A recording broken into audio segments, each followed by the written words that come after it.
Peace to Universal Family. Welcome back to the final episode of Clocksyn Walks, episode 30. Today's episode is going to be about the art of stillness. I feel like we got a really good background. Just the sky, the Clocksyn logo. I'm in nature right now, y'all, in the park. And I've been wanting to make this video or a video like this for a long time. This is the finale, y'all. Everything that starts has to come to an end. I'm learning that more and more in life. There's a beginning and an end to everything, and the ending can be beautiful. The ending doesn't have to always be a sad thing. So, this is the end of a good journey. Clocksyn Walks, So to end the journey properly, we're going to talk about stillness. We're going to talk about the power of it and the essence of stillness, what it even means. I was inspired to make this video because a friend of mine gave me this book. I know it probably looks backward on the camera, but the book says Stillness Speaks by Eckhart Tolle. Some people say Eckhart Tolle. I say Eckhart Tolle. Some of y'all might have heard this name from the Kendrick Lamar album, Mr. Morale and the Big Steppers. I learned about this name from one of my main mentors. He's studied this man for a long time, so that's how I found out about him. And when I opened this book, it's one of those books where no matter what page you open, it's something there for you to read. Something really informational, something you can grab out of it. This isn't really a book that you have to read from start to finish or from front to back. You know what I'm saying? You can just pop in, boom, some wisdom on any page you read. It's kind of like parables. So, for example, right here, random page 145. Is suffering really necessary? Yes and no. If you had not suffered as you have, there would be no depth to you as a human being, no humility, no compassion. You would not be reading this now. Suffering cracks open the shell of ego, and then comes a point when it has served its purpose. Suffering is necessary until you realize it is unnecessary. So boom, just that right there. A little excerpt on suffering. That's powerful, So, and that's what inspired me to make this video. Like, there's so much power in just being still and being at peace. That's the difference with that. That's peace and happiness are two different things, And this might not be exactly the same with my traditional art videos, but we still gonna do it how we did it before, but it's gonna be more free flow. So how I usually do it is I open the Carfax and look up the word itself, stillness. So we'll probably still do that, but I just had some on my mind first. I feel like I want to go to my personal breakdown of it first, and then go into that. So for me, especially what I got from this book, is stillness represents like the in-between factor of movement and thought, and we know that before you do anything, it has to be a thought. Me even talking to y'all is a thought. Me moving my hands, these are all thoughts. They might not be conscious thoughts, it might be subconscious thoughts, but they're all thoughts. And stillness, the way it's broken down in that book, is stillness is the middle ground. You have the thoughts here and the actions there, but the transmitting, the in-between factor of the two, is stillness. And some would even say before the thought. What's before the thought?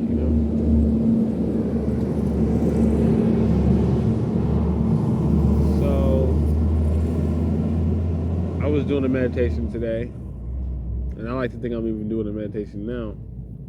I call this motion meditation. I'm talking, I'm moving. I'm still in a state of flow, still thinking deeply. I'm still at peace, not happy or sad, at peace, regardless of what's going on. I feel like that's real important to differentiate, because people think, oh, you're at peace, you must be happy, everything must be all right. That does not mean that. Peace is a state of being that you can choose to be in, So I feel like this is my motion meditation, right? And we're gonna do the Carfax to give you a basic description of it and go from there, okay? So, stillness. Stillness.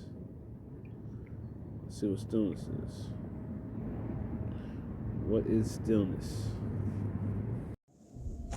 So it says stillness is the absence of movement and sound. That's the Carfax, right? And so, as we broke down earlier, it's like the middle ground, you know? We have the thoughts, and we have the motion. Stillness is that in between, right? And why is it important?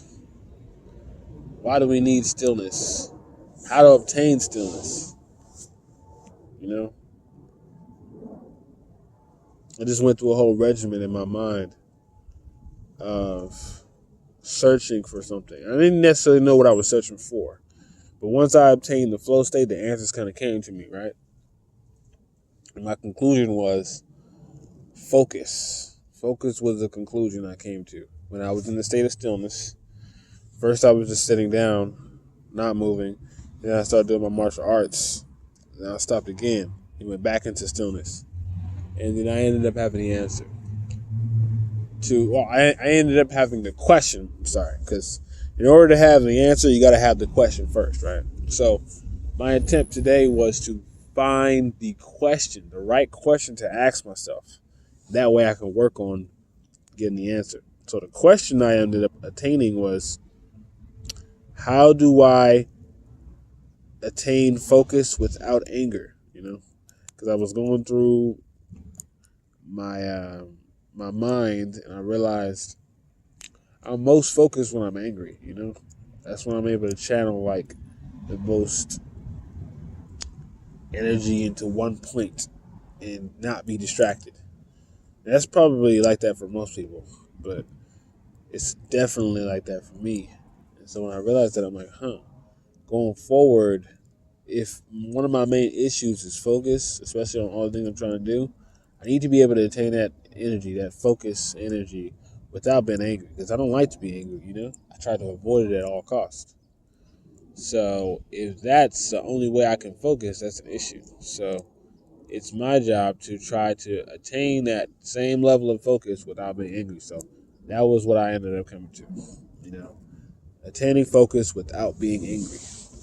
And I'm working on finding newer ways, because I can just say, yeah, okay, I can focus without being angry, but it's an emotional response, you know. There's layers to yourself, your spiritual self, physical self, and mental self. You know, you can mentally say, "Oh yeah, I can focus without being angry," but what is your body gonna do? You know. So when I'm psychoanalyzing myself, I'm like, okay, what are the definite facts about me? You know, not what I want or what I eventually want to attain, but what is going on now? You know, based on previous events. So I know for a fact, 100%, that I focus when I'm angry. That's an absolute fact. That's not me guessing or anything like that, you know? So since I know that as an absolute fact, it's my goal to eventually attain focus without being angry, and then future events will prove if my efforts are working, you know? So I can't say, okay, now, right after this moment, I know I can focus without being angry. I don't know that yet because I haven't necessarily tried it in the ways of how I normally do when I'm angry. You know, I know when I'm angry, I'm in that state. Everything else just leaves. There isn't anything on my mind. Like, I don't have racing thoughts. I don't have a million other things on my mind distracting me. It's just literally just one.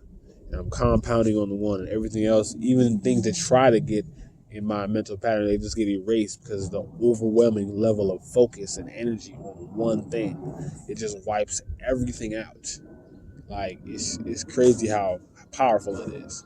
So I know I have the potential, not even the potential, the power to focus deeply on something, whether it's a person, whether it's a thing, an object, a project, anything. I have that overwhelming level of focus for sure.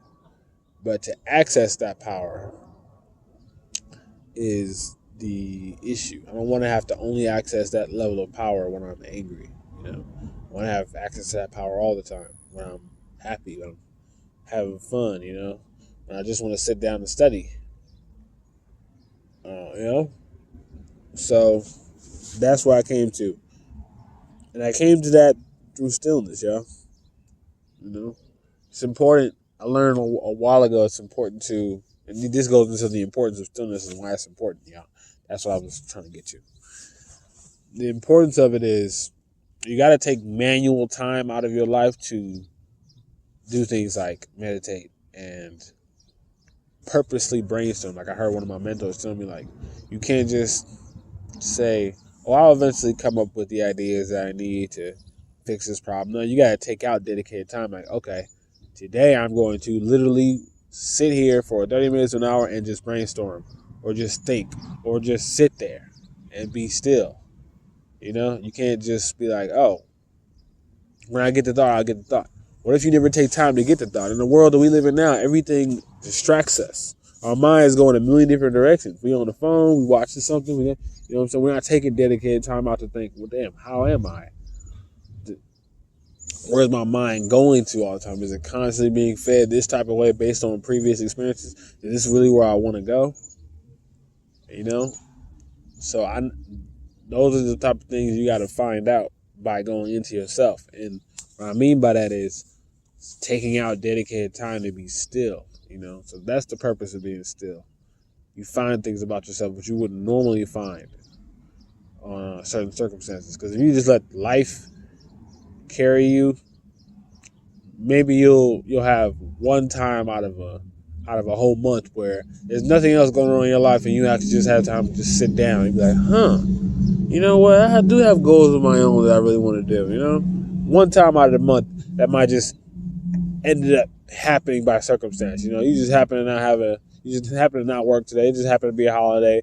None of your friends happen to want to go out anywhere. You happen to have no plans, and you just happen to walk outside to get a drink, and it's a park right here. So you just happen to sit down, You just say, and you just think, that's a coincidence, what I'm saying, per se.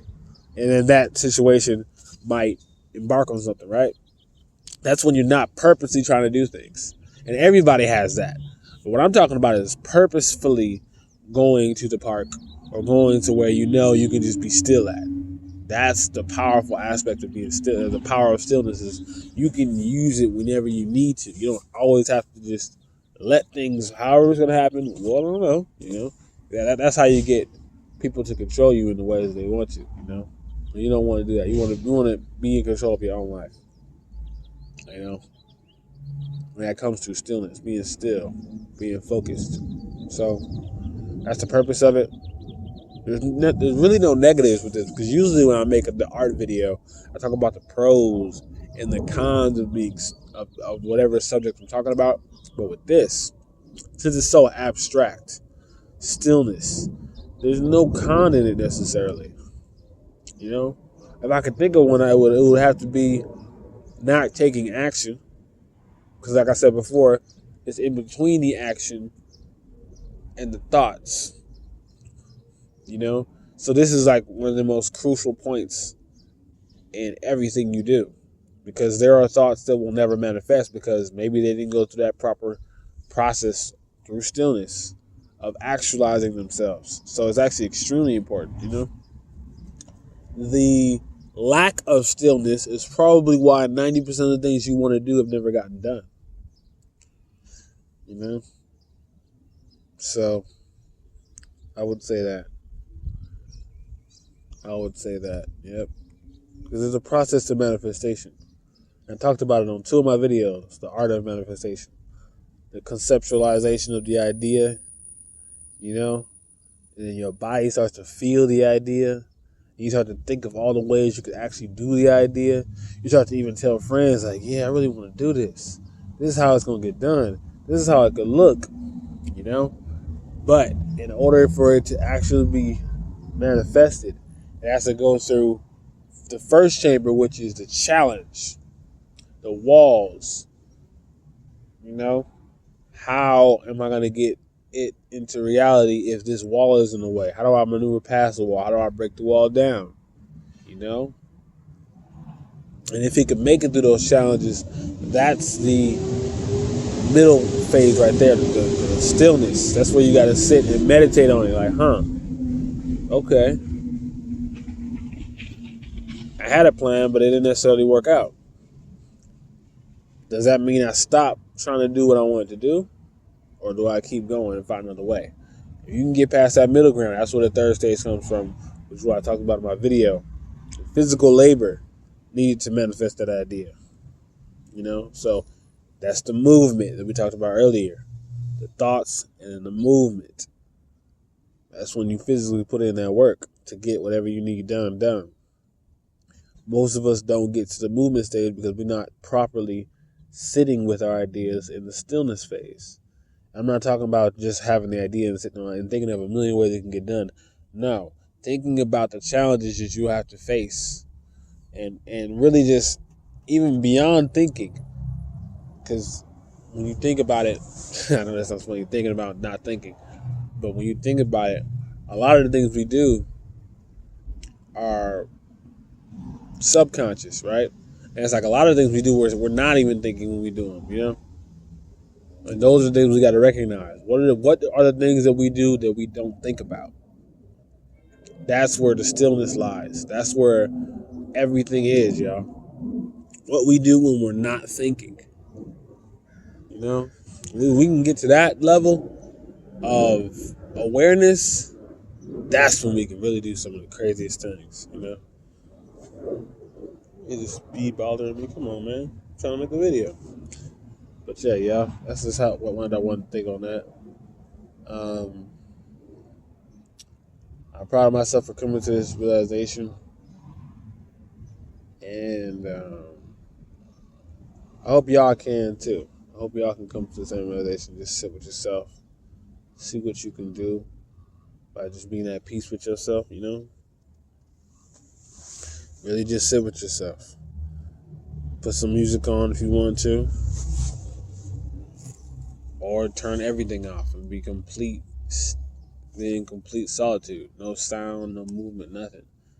And when you get to that state, see what you feel, you know?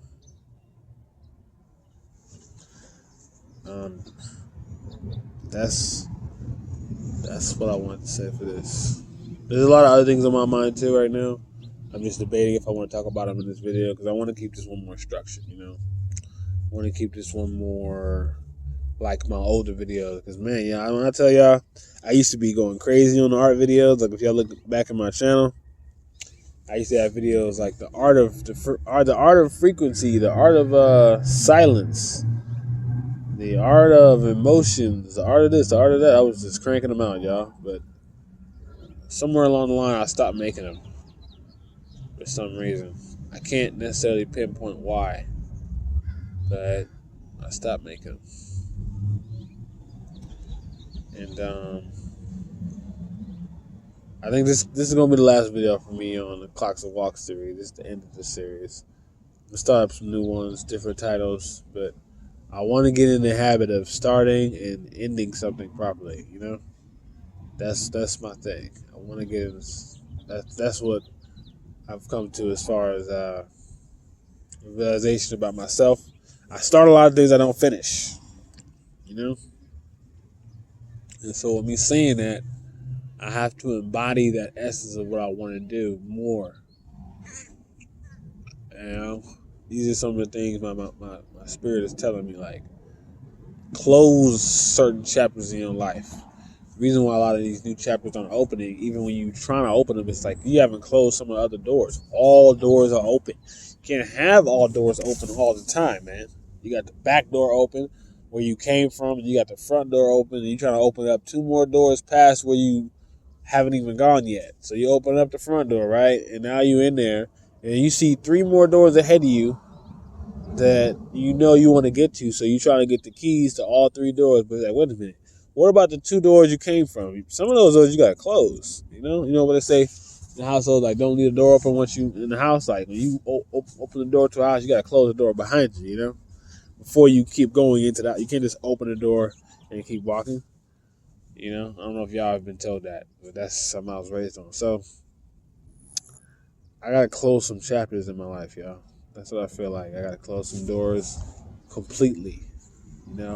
Not just mentally close them, like physically close the doors. And it's tough because I don't like to break bridges and stuff with people and parts of myself, because there are old parts of myself that I like, but in order for me to transform into a new person, which is what I wanted for so long, I gotta close certain parts. Not off, because I don't like the way that sounds, but it's more like a transformative thing, like a caterpillar and a butterfly type of deal. The caterpillar can't fantasize about being a butterfly, but at the same time say, when I become a butterfly, I still want to be a caterpillar too, without the wings. It's impossible, You have to get to a point of, I'm going to let go of crawling around all the time and not having wings to become a butterfly. And once you become a butterfly, you can't be like, I want to go back to being a caterpillar. It don't work like that, So I got to let go to be able to fly, And I've been in my cocoon long enough. I feel like I've been a caterpillar for a long time, but I can't be a caterpillar no more. But yeah, that's all I want to say. I don't want to make the video too long. Thank y'all for watching. This has been the end of the Clocksyn Walks and the start of a new chapter. Thank y'all for tapping in with me. This has also been the art video that I haven't made in a long time, the art of stillness. Hope y'all like it. Let me know in the comments what y'all think. And if you tried stillness for yourself, what has it brought you? What has it taught you? Let me know, y'all. Peace and love. Onward to the new journey.